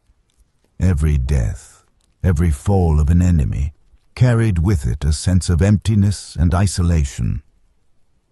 Every thwarted conspiracy was a cruel reminder that no one could truly be trusted, not even those who shared my blood or roof. Yet I had to show myself steady, unshakable, the pater patriae that the empire expected, the prince whom no shadow could ever darken. These years of intrigue and betrayal forged my will and strengthened my resolve. I was not an emperor born from noble blood and heroism, but one who had to earn the throne at the cost of sacrifices and trials as hard as iron. In those moments of anguish, I found comfort in the conviction that Rome needed a leader capable of surviving internal storms, one who could navigate the murky waters of politics and power. Perhaps I will never be remembered as the most valiant or the most beloved of emperors, but I know I faced battles far more insidious than those fought with the sword, those against lies, jealousy, and deceit. And in this dark theater, my direction kept the curtain of the empire steady, protecting Rome from the abyss into which so many before me had fallen. I was emperor in the empire's darkest hour. Thus, step by step, action by action, I continued to govern, aware that the true struggle was not only against peoples beyond the borders, but also, and above all, that fought daily within the palace walls, among the whispers and shadows of those who wished me dead. In 47, Rome celebrated with great splendor the 800th anniversary of its foundation, a solemn and deeply meaningful moment. That year, I, Claudius, emperor of this great city and of the entire empire, wished to seize the occasion not only to honor our ancient history, but also to clearly assert my role as leader and reformer. I felt deeply aware of the weight of tradition and the duty I owed to my predecessors, but also of the need to correct the errors and inaccuracies of the past to build a solid future for Rome.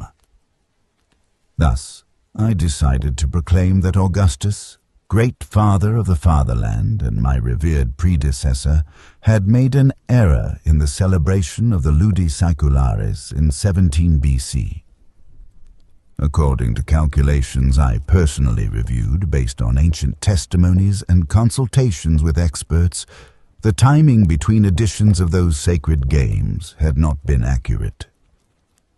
The Ludi Seculares, in fact, were meant to be held approximately every 110 years, so that no one would have a living memory of previous celebrations.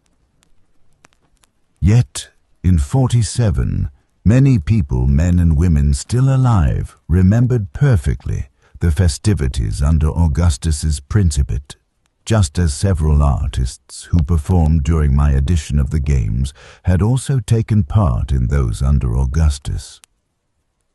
This circumstance created a problem of symbolic and religious order, a kind of temporal dissonance that needed to be healed for the sake of the sacredness of Roman traditions. So, with firmness and determination, I called for a new edition of the Ludi Seculares, an act that was not merely a chronological correction, but a strong signal to the city and the world.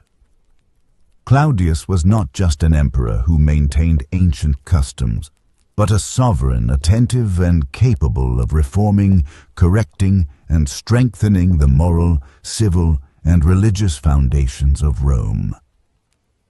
The preparations were magnificent, and the city gleamed under the reflections of torches and sacred decorations. I knew how important this celebration was, not only for its religious significance, but because it represented a way to strengthen my position, to pave the way for reforms I had long contemplated. Like Augustus, I too intended to straighten the moral and civil course of Roman society, intervening not only in the religious sphere, but also in linguistic, cultural, and architectural aspects. Rome could not stand still. It had to renew itself without betraying its own identity. That very year, I assumed, together with Lucius Vitellius, the ancient and prestigious office of censor, a magistracy unheld for 60 years. It was a burdensome role, but indispensable.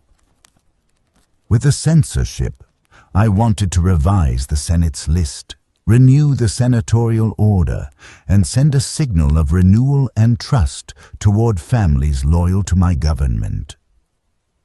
My aim was to ensure that only those who had proven loyalty and capability would have voice and power in the highest institutions of the state. Thus, I granted patrician status to new families such as the Vitelli, the Hosedii, and the Vipstani, men and women who had distinguished themselves by loyalty and service. It was a gesture not only political but also symbolic. I wanted the Roman nobility to renew itself, to open up to new energies, while remaining steadfast in respect for tradition. At the same time, I revised the list of equities so that even this order could faithfully reflect the spirit and needs of the time. These acts filled me with a mixture of pride and responsibility. Every name struck off, every new admission, every decision weighed on my shoulders like an invisible but heavy crown. I knew many would not understand my choices, that I would attract criticism, slander, and perhaps even hostility. But my duty was to Rome, not to those guided by personal interests or blind attachment to the past. During the celebrations of the Ludi Seculares, I often found myself reflecting as I walked through the Forum or paused before the illuminated temples. In the thousands of faces crowding the squares, I saw not only the Roman people, but the future of the empire, a new generation that had to learn by example and discipline to keep the heart of Rome alive. I felt the weight of history, but also the impulse of change. I remember with particular emotion the moment when, together with Lucius Vitellius, I officially inaugurated my office as censor. It was not merely an ancient title revived, but a public commitment I vowed to honor with every fiber of my being. The responsibility to oversee the morality and discipline of the state, to safeguard the purity of its institutions, was sacred to me. Every decision, every act, had to reflect not only power, but justice and pietas. Looking back at those years of governance, that long season of reforms and celebrations, I still feel the intense vibration of those days of festivity and labor. Rome, in its 800 years, was not just an ancient city, but a living organism capable of renewal and adaptation to the times. I myself, an emperor not always understood, found in these initiatives a profound meaning and a reason to fight the shadows of distrust and opposition.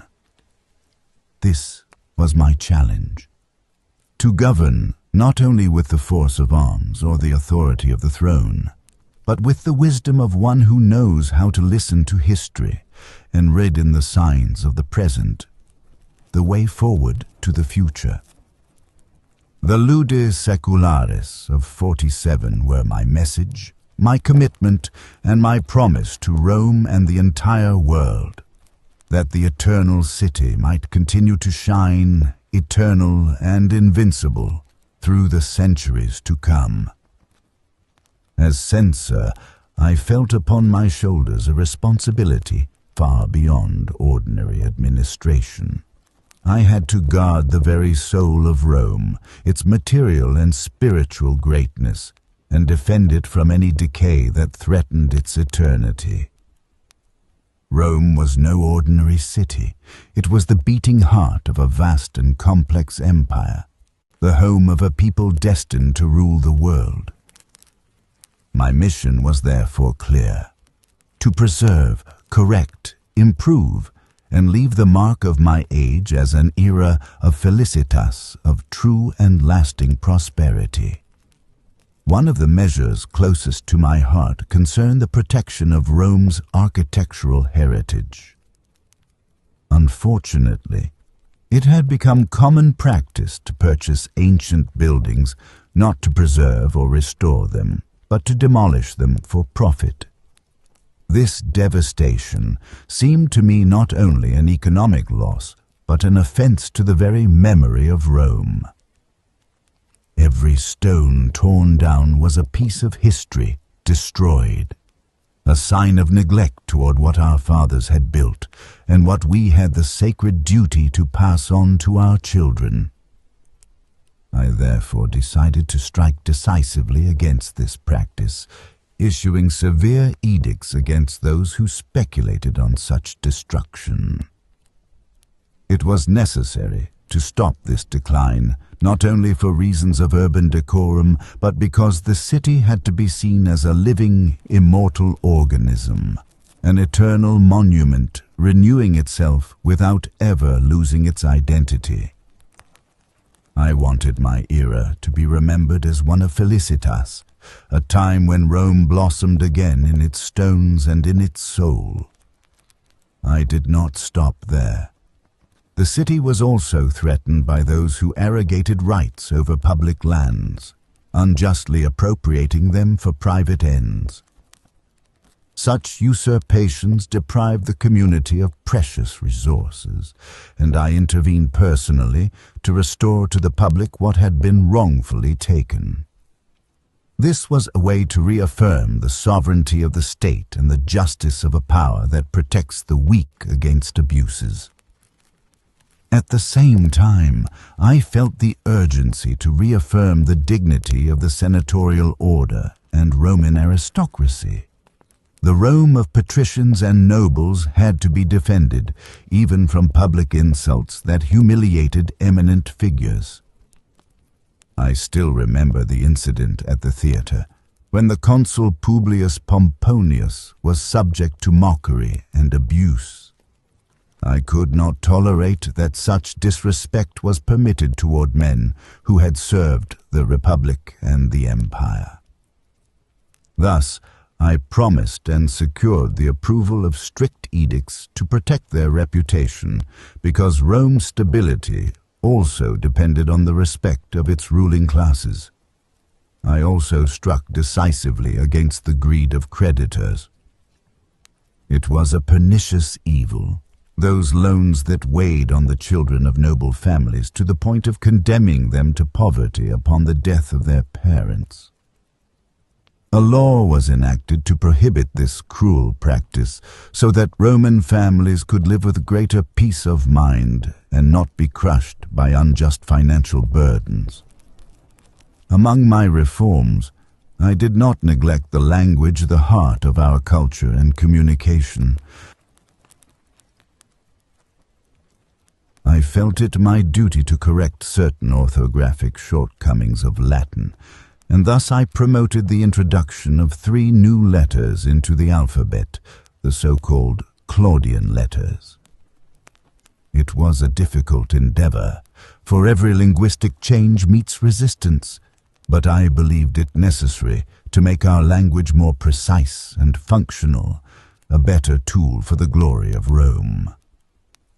I also took care to safeguard ancient religious doctrines at risk of falling into oblivion, such as the art of haruspicy, the interpretation of the gods' signs, through the examination of the entrails of sacrificed animals handed down from the Etruscans.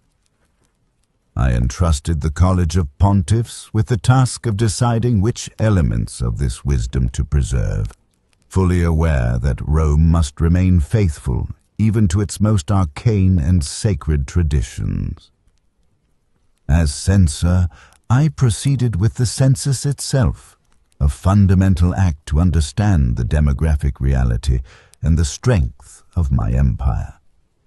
While Augustus, in the last year of his life, had counted just under 5 million citizens, I registered nearly 6,005,984,072 to be exact. These numbers were a source of pride for me, but also of responsibility. The burden of governing such a vast people was immense, and every decision had to be weighed carefully. The census was conducted with rigor and breadth, involving distant and diverse territories, uniting under my command. Peoples and cultures varied, yet all bound by the greatness of Rome. During the revision of the senatorial order, a thorny issue was raised by the nobles of Gallia Comata, who demanded the right to hold magistracies in Rome.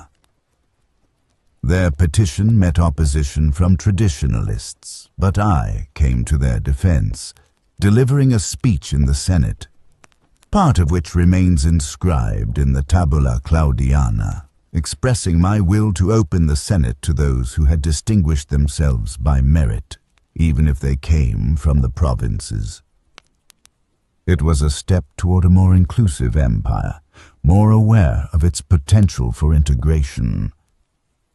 In 49, at the conclusion of my censorship, I extended the Pomerium, the sacred boundary of the city incorporating the Pincian Hill and the Aventine, a tangible sign of Rome's growth, expansion, and the consolidation of imperial power.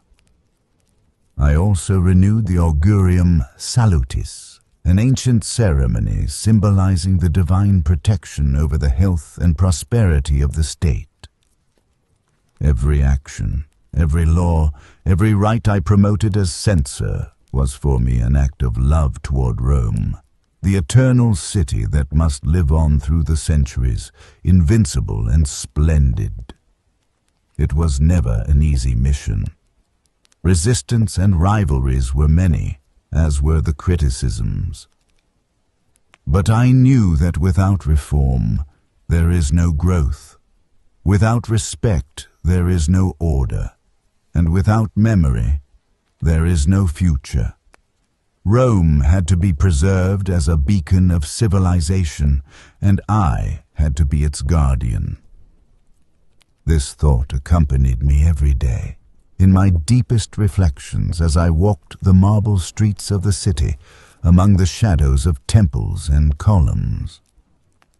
And if history should judge me harshly, I can at least say that I loved Rome with all my heart, that I fought for her with every ounce of my energy, and that I left an indelible mark of my presence in the immortal fabric of the city. I was in Ostia, savoring a sea breeze that tried to soothe the anxiety growing within me, when news arrived that I had never wished to hear. Messalina, my wife, she who was to stand by my side in honor and power, had committed an act of unheard-of folly. She had publicly celebrated her marriage with Gaius Silius, the consul designate for the following year. A marriage invalid, illegal, an affront not only to my dignity, but to the sacred bond that united us and the sanctity of the empire itself. The news came through my freedmen, particularly Narcissus, a shrewd and loyal man, aided by 2 concubines, Calpurnia and Cleopatra, who seemed to move in a dangerous game of espionage and confidences. My mind faltered. Fear gripped me. I was certain I had lost control. I asked Narcissus, the prefect of the grain supply Gaius Turanius, and the praetorian prefect Lucius Geta, if power was still in my hands, if I still commanded, or if Silius had become merely a private citizen who had arrogated rights that did not belong to him. Terror overwhelmed me. I was afraid of betrayal, afraid of an insidious conspiracy that could shatter all I had fought for. I hurried to Rome, driven by an irresistible urge to reclaim my role and to put an end to that madness. Upon arriving in the city, Narcissus led me to Silius's house, where reality presented itself to my eyes in all its harshness. I found property stolen from the imperial family furniture, ornaments, treasures that Messalina had destined for her lover. Among those profaned riches, I even saw the statue of her father, a man condemned to death under Tiberius in 24 AD, who ought to have been removed by Senate decree. That symbol of my blood and family, desecrated, chilled the blood in my veins. The next step was to go to the Castra Praetoria, the very heart of the Empire's security. Before the soldiers, I spoke a few words, full of scorn and pain, expressing my utter repudiation of Messalina's actions. The betrayal had been consummated in the heart of Rome, and the guilty must be punished without hesitation. Those who had taken part in the blasphemous marriage were brought before the Praetorian camp, tried on the spot, and most were condemned to execution. A strong signal was necessary, a warning to anyone who might threaten the stability of the empire or my person. As for Messalina, her flight into the gardens once belonging to Asiaticus, the consul I had executed, filled me with bitterness. I ordered that she be brought to the palace to explain herself, convinced I could still save what remained of our fragile bond. But Narcissus, colder and more resolute, fearing I might succumb to an unworthy pardon, ordered a freedman, a centurion, and some tribunes to carry out the execution. Messalina was found in the gardens and executed without appeal. When I was informed of her death, I was at dinner. I asked no questions, sought no further explanations. I merely continued eating, but inside me raged a storm of emotions: pain, disbelief, anger, a sense of betrayal.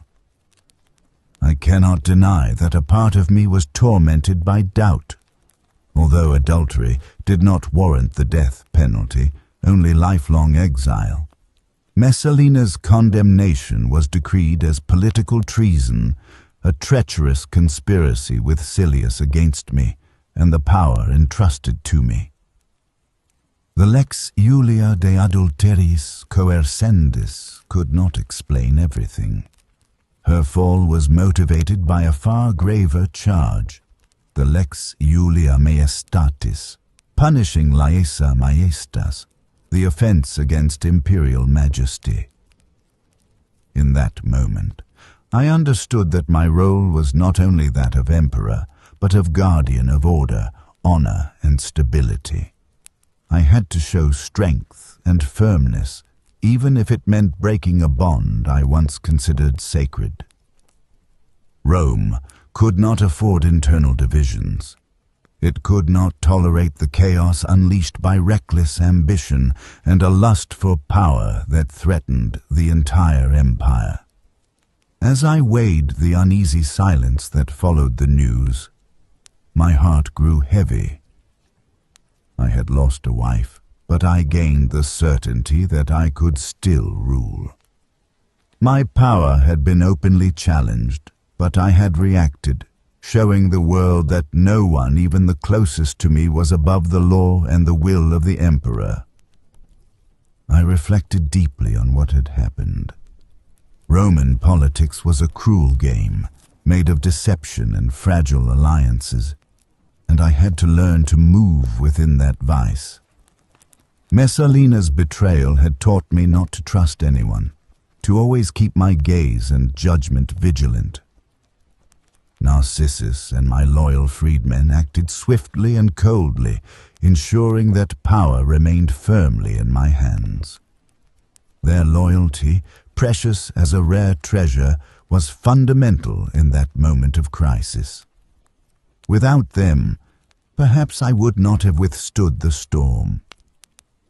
The damnatio memoriae on Messalina, decreed shortly afterward, erased her name from the official history of Rome. A condemnation that marked not only the end of her life, but also of her public existence, as if she had been wiped from everyone's memory. A painful act, but necessary for the preservation of order and public morality. I turned my gaze to Rome, the eternal city I was sworn to protect, and felt a new strength awakening within me. I had faced the cruelest betrayal. I had defeated the most insidious conspiracy. Now, it was my duty to guide the empire toward a future of peace and stability, fully aware that in this task, the solitude of the emperor was a burden I must carry without hesitation.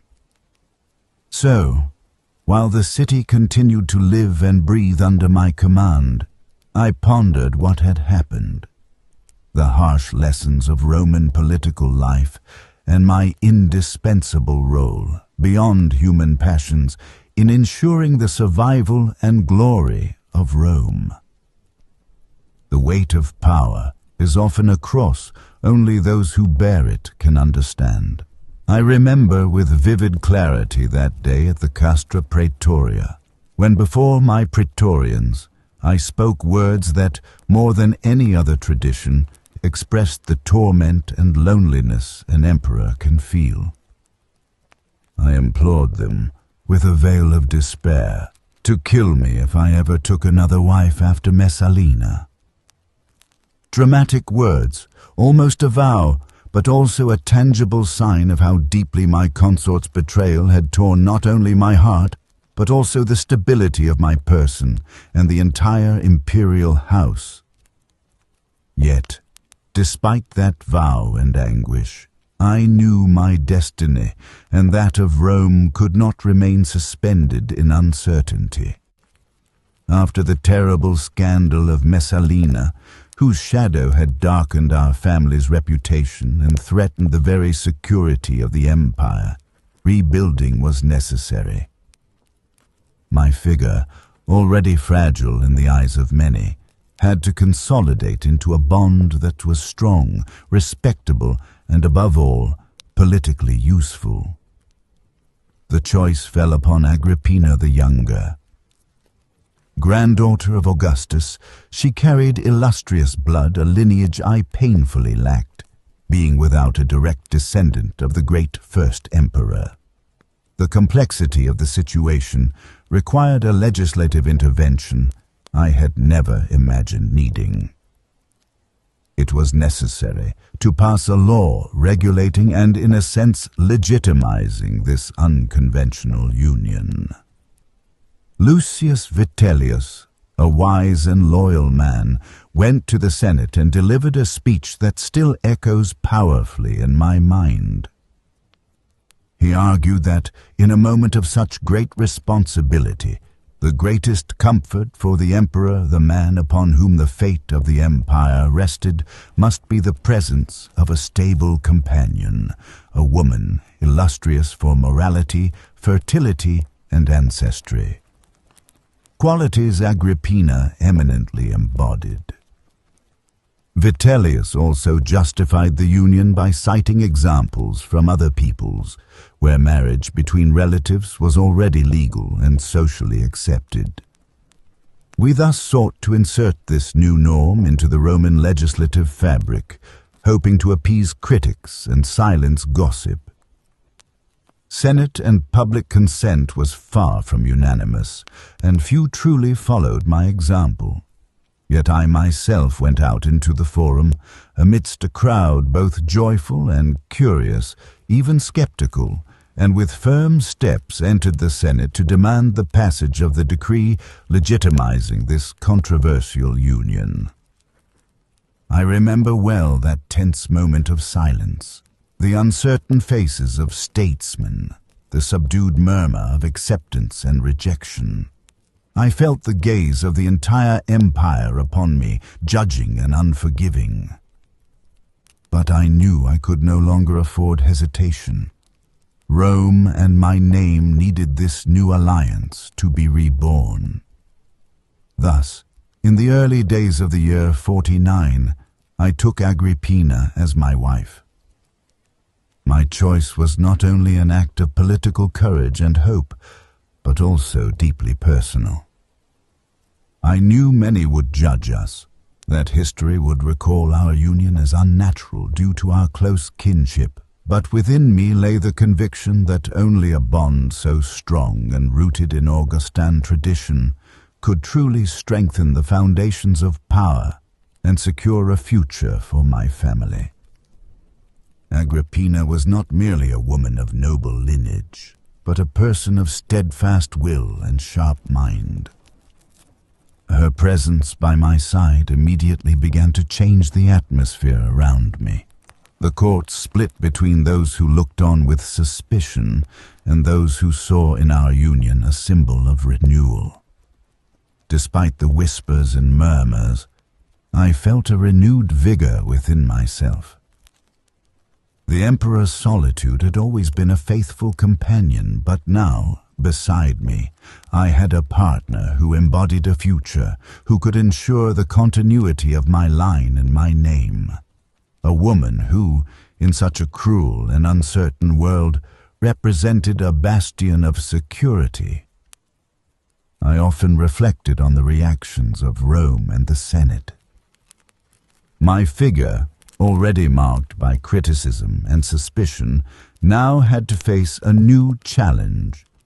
To prove that the law I proposed and the choice I made were not the result of personal whims, but an indispensable necessity for the stability and eternal glory of Rome. Yet, doubts were never far from me. It was not easy to accept that my fate was tied to such a controversial decision, that history might condemn us for our marriage, and that public morality might be questioned. But I also knew that laws evolve, that politics demands difficult decisions, and that those who govern must be willing to bend traditions for the greater good of the state. So, as I looked out from my residence toward the beating heart of Rome, I felt the weight of the crown, but also the strength of renewal. I knew that my private and public lives were intertwined in an unbreakable way, and that every decision I made would have repercussions far beyond my time. Agrippina thus represented not only the wife of the emperor, but the hope of an empire that, despite storms, could look forward. Look forward with the strength of an ancient bond, yet still alive, capable of rewriting history and marking a new era. I still remember the day of our wedding, the solemnity, the curious glances, and, deep down, the hope that accompanied me in my heart. I knew the road would be difficult, that we would face 1,000 obstacles, but I was ready to bear the weight of that burden, aware that Rome and my name deserved it. And with this awareness, I faced the future both as emperor and as a man bound to a new partner and a new destiny. It is difficult for me, even now that my life has run its course, to recount with precision the moments that preceded my end. Yet I feel the need to leave an honest trace, an account that might reveal the shadows that fell upon the final phase of my existence. My health, I confess, was never robust. Already in 52, a grave illness struck me severely, troubling all those around me. I recall with some bitterness that even Nero, then young and full of hope, vowed for my recovery and offered games at the circus to propitiate the favor of the gods. It was not uncommon for me to entrust myself to doctors, sometimes with perhaps excessive insistence, because the fragility of my body had taught me to know the art of medicine more intimately than I had ever wished. However, after assuming the principate, many of those weaknesses lessened, and for a time I was able to live with a stability I believed would endure. Yet fate, as is well known, is often cruel to those who hold power. My death came suddenly, like a lightning bolt in the midst of a banquet. It is said that mushrooms ended my life, a dish I had tasted without suspecting the hidden evil. Pliny the Elder and Juvenal recount those bolleti, as many called them, perhaps confused with edible porcini, but in reality possibly Amanita phalloides or Amanita muscaria, deadly poisonous mushrooms. It is not easy for me to say whether it was an accident or a darker plot, but rumors and conjectures coil like venomous serpents around my memory. My death occurred on October the 12th, 54, while the city celebrated the Fontinalia. It is curious how life and death intertwine with such symbolic events, almost as if to suggest a greater design. Yet it is not hard to think, neither for me nor for those who followed me, that it was no mere coincidence. Many suspected Agrippina herself, my wife, the one who should have been my companion in life and support. It was said she had maneuvered behind the scenes, ordering Locusta to administer to me that subtle and perfidious poison. Although certain of Nero's succession, her son Agrippina wanted to hasten the moment, to ensure Nero would ascend the throne while still young enough to be influenced and personally controlled. The fear that I might return to favor Britannicus, my natural son, and, urged by the freedman Narcissus, friend and protector of Britannicus, I might repudiate Nero, was enough to motivate such an extreme act. I clearly remember a banquet at which, drunk, I uttered harsh words, perhaps too harsh against unfaithful wives. I said it was my destiny to endure the infamies of wives and then punish them. Perhaps I intuited my tragic fate, or perhaps I was simply a man worn down by 1,000 betrayals and suspicions. Accounts of my passing vary. Suetonius recounts that the mushrooms I ate were in fact edible, and that Agrippina, to conceal the crime, had added poison after my taster, Halotus, had been bribed. After ingesting the food, I fell asleep, waking only to vomit what I had eaten. But it did not end there. According to this version, I was given a curative soup or a poisoned enema to hasten my end. Tacitus goes further, asserting that the poisoned dish never reached me, for I was already nauseous and vomiting from excessive wine and food. It was then that the physician Xenophon, in collusion with Agrippina, inserted a feather down my throat to induce vomiting, but that feather was soaked with a potent poison which caused my swift death. Suetonius, who well expresses the opinion of many, said, "It is the unanimous opinion that he was killed by poison, but where and by whose hand, this is not known for certain." And Agrippina, with her calculating and ruthless mind, had long since decided to act. She was not without accomplices and had consulted extensively to choose the most suitable poison. It had to be neither too fast to reveal the crime immediately, nor too slow, so that I could not change my mind and perhaps renew my love for Britannicus. She wanted a subtle drug that would confuse the mind and bring a slow death, so as to appear like a natural illness or misfortune. Reflecting on all this, I cannot hide a feeling of bitterness and profound betrayal. The one who should have loved and supported me instead ended my life with such a vile act. But perhaps, after all, this is the fate of those who hold power, to live surrounded by suspicion, betrayal, and shadows that will never fully clear.